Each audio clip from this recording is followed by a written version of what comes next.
High, আমি আজকে কথা বলবো রিপন ভিডিও বা রিপন মিয়াকে নিয়ে একটু।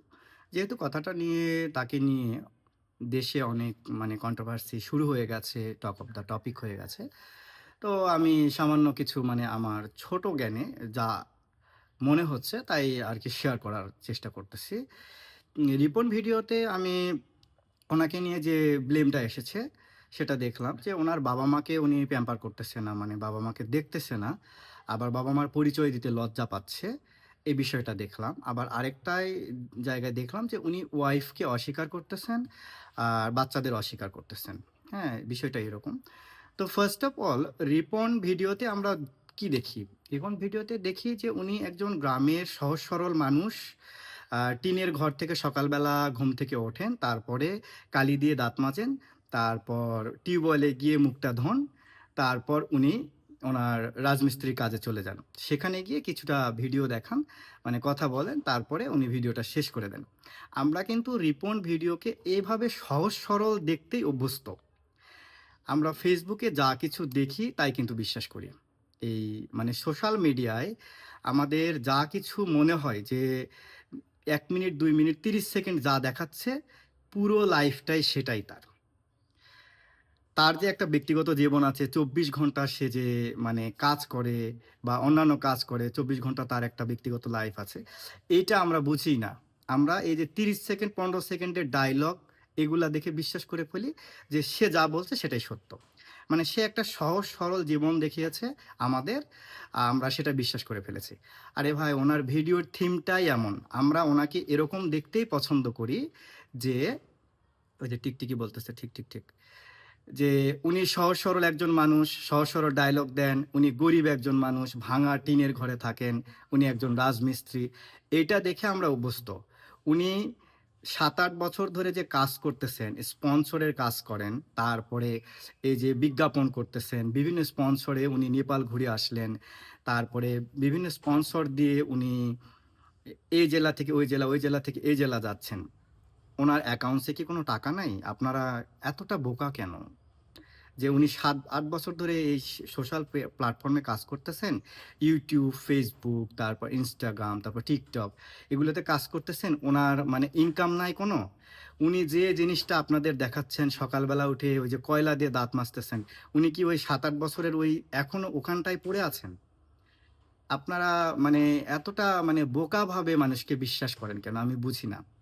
উনার ভিডিওর থিমটাই এমন যে উনি সহজ সরল একটা লাইফ দেখান। যেমন একজন ফুড ব্লগার ফুড রিভিউ দেন। একজন ডেইলি যে লাইফস্টাইল দেখান, সে দৈনন্দিন কাজকর্মগুলা দেখান। তারপরে আরেকজন রান্না-বান্না দেখান। তো উনার ভিডিওর থিম হলো উনি সহজ সরলভাবে গ্রামীণ জীবনটাকে দেখান, উনার লাইফস্টাইলটাকে দেখান। কিন্তু উনার তো ইনকাম আছে, উনার ব্যাংক ব্যালেন্স আছে। উনি ৭ বছর ধরে কাজ করতেছে না? তো উনার ব্যাংক ব্যালেন্স থাকবে না? আর ওনার বাবা-মার সাথে আমার সম্ভবত মনে হচ্ছে যে কোনো একটা মনোমালিন্য আছে। ১ম এ ওনার ভিডিওগুলো করে দিত ওনার বাবা। তো উনি সেলিব্রিটি হওয়ার পরে, ওনার লাইফকে ডেভেলপ করার পরে উনি ওনার বাবার থেকে ভিডিও করে তো নেবেন না। কারণ উনার বাবা তো অতটা এডুকেটেড না, আবার এক্সপার্টও না। যখন উনি ফেম পেয়ে গেছেন, তখন উনি অবশ্যই ভালো মানুষের সাহায্য নেবেন। উনি ম্যানেজার রেখেছেন, উনি ভিডিও এডিটিং এর জন্য মানুষ রেখেছেন, তারপর উনি ভিডিও ধারণ করার জন্য মানুষ রেখেছেন। এত সুন্দর, সুন্দর যে উনার ছবিগুলা আসতেছে, ভিডিওগুলা আসতেছে, এগুলা কি এমনি, এমনি আসতেছে? তারপর একটা বিষয় খেয়াল করেন, উনি কিন্তু ১ম এ ছোট, ছোট ডায়ালগ দিতেন। ডায়ালগ দেওয়ার পরে ওনার থিম কিন্তু উনি চেঞ্জ করে একটা ফ্রাই প্যান আর একটা বটি কিনে দা কিনে উনি আবার রান্না-বান্নার ভিডিও কিছুটা দিলেন। ওটা আমরা গিলে ফেলেছি কিন্তু। খুব ভালোভাবে গিলে ফেলেছি। রান্না উনি জানুক আর না জানুক নুডলস বানাচ্ছে, জাম্বুরা মাখতেছে, আমরা ওটা গিলে ফেলেছি। যে রিপন মিয়া এগুলা বানাচ্ছে। মিলিয়ন, মিলিয়ন ভিউ, তাই না? তারপরে উনার থিমটা আবার উনি চেঞ্জ করে দেখলাম যে উনি বিভিন্ন জেলায়, জেলায় ঘুরতেছেন। জেলায়, জেলায় ঘোরার পরে স্পন্সর পেয়ে উনি আবার নেপাল গিয়ে ঘুরে আসলেন। উনার পেছনে ভাই অনেক ভালো, ভালো মানুষ কাজ করেন। অনেক বুদ্ধিমান মানুষ কাজ করেন। উনার ভিডিও এডিটিং গুলা দেখে আমি বুঝি। এবং উনার মানে ছবির অ্যাঙ্গেল গুলা, উনার ভিডিওর কাজগুলা, এডিটিং গুলা সবগুলা মিলিয়ে দেখবেন যে উনি খুব ভালো, ভালো মানুষের সাথে মেশেন এবং উনার কাজগুলো করে দেন এবং তাদের বুদ্ধিতেই উনি চলেন। এখন বাবা-মায়ের সাথে মনোমালিন্য হওয়ার বিষয়টা হলো, আচ্ছা আপনারা যে সমালোচনা করতেছেন, আমি বেশিরভাগ দেখতেছি যেসব নেটিজেনরা রিপন মিয়ার সমালোচনা করতেছেন, তারা সবাই মানে টিনেজার অথবা স্টুডেন্ট আছেন। আপনারা কি ইনকাম করেন? মানে আপনারা ইনকাম করে ভবিষ্যতে যে আপনাদের বাবা-মাকে ইনকামটা পুরোটা দেবেন বা পুরোটা মানে ব্যয়ভার বহন করবেন, এরকম কোনো গ্যারান্টি আছে? আমার মনে হয় না।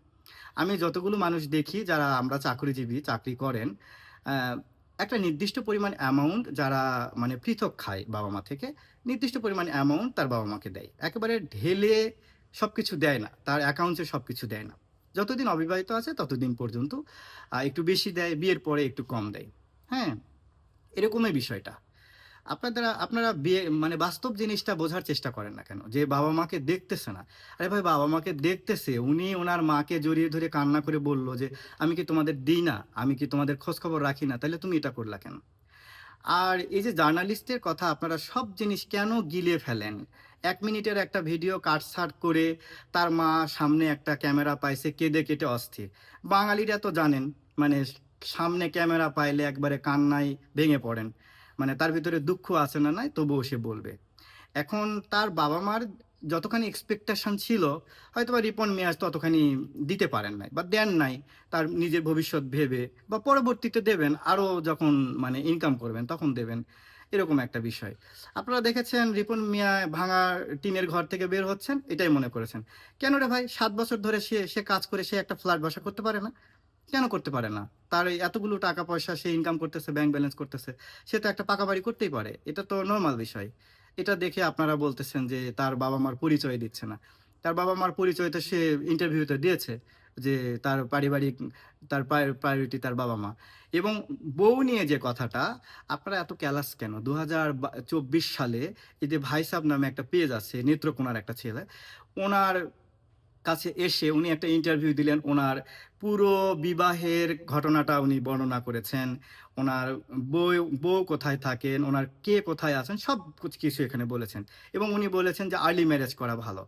তো ২৪ সালের ভিডিওটা আপনারা যদি না দেখেন বা সাংবাদিক ভাইয়েরা যদি না দেখেন, এটা তো আপনাদের ব্যর্থতা। আপনারা জানার পরেও তাকে গিয়ে জিজ্ঞেস করতেছেন যে আপনার বউ কয়টা, আপনার বাচ্চা কয়টা? তো এটা কেন করতেছেন? সব মানুষ তার ফ্যামিলিকে, তার বউকে ফেসবুকে সোশ্যাল মিডিয়ায় রিভিল করতে চায় না। আমার মনে হয় যে রিপন ভিডিও উনি চান না যে ফেসবুকে মানে উনার ওয়াইফকে নিয়ে আসতে বা উনার মানে ছেলে-মেয়েকে নিয়ে আসতে। এর আগে রিপন উম আমি খোঁজ নিয়ে দেখলাম যে উনাদের স্বামী-স্ত্রীর মধ্যে একটা মনোমালিন্য হয়েছিল। যে কারণে উনার বউ উনার বাবার বাড়ি চলে গিয়েছিল। হ্যাঁ? এটাও একটা কারণ হতে পারে যে উনি পরিচয় দিতে চাচ্ছেন না উনার ওয়াইফের।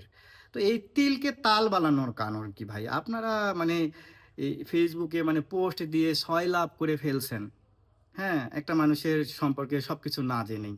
আর তার বাবা-মা দুনিয়ার সব বাবা-মা ভালো হয় না ভাই। এই যে প্রবাসী ভাইগুলা, উনাদের থেকে ইন্টারভিউ নিয়ে দেখেন, কতটা ঝামেলার মধ্যে উনারা থাকেন। এত কষ্ট করে উনারা দেশে টাকা পাঠান, বাবা-মারা ফ্ল্যাট বাসা বানান। তারপরে আর যারা ভাই-বোনেরা বাড়িতে আছে, তাদের মানে দেখাশোনা করেন, তাদের ব্যাংক ব্যালেন্স করে দেন। কিন্তু তার প্রবাসী ছেলের নামে কিচ্ছু নাই। আমি কতগুলা যে ভিডিও দেখলাম, ছেলেটা মানে দেশে এসে কান্নাকাটি করে তারপরে আবার বিদেশে ফিরে যাচ্ছে। তো তার বাবা-মা বলল আর আপনারা বিশ্বাস করে ফেললেন, এরকমও কিছু না। হ্যাঁ? তবে রিপন মিয়াও কিছু একটা লুকাচ্ছেন। আমার মনে হচ্ছে যে কিছু একটা আছে। ওনাদের মধ্যে মনোমালিন্যই হোক বা কিছু হোক, একটা আছে, উনি লুকাচ্ছেন বিষয়টা। তো এভাবে অন্ধভাবে এই সোশ্যাল প্ল্যাটফর্মটাকে বিশ্বাস করবেন না ভাই। এখানে এই ৩০ সেকেন্ড ১ মিনিটের ভিডিও যা দেয়, এটাই।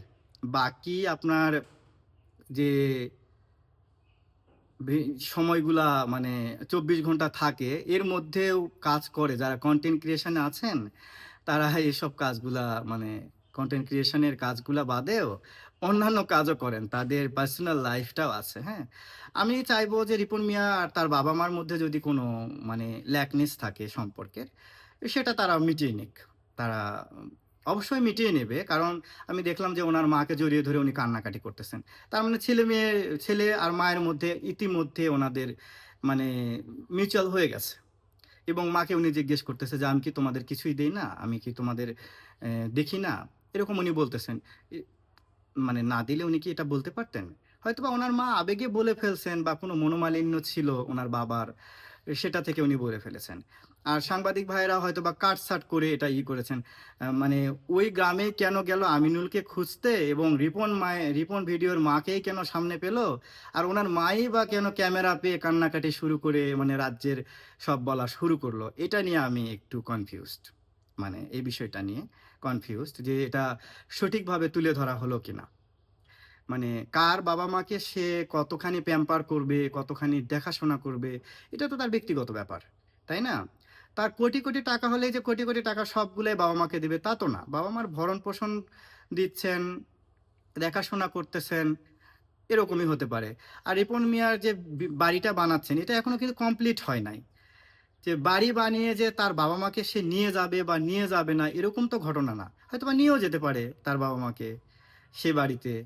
এত কিছু মানে আমরা কেন ভাবতেছি? আর যারা আমরা ভাবতেছি তারা আমরা চাকরি করি না। তারা আমরা টিনেজার এখন বা লেখাপড়া কেবল করতেছি। তারা মানে আমরা Facebook সয়লাব করে দিচ্ছি নেগেটিভ মানে রিভিউ দিয়ে, নেগেটিভ কথা বলে, নেগেটিভ ট্রল করে।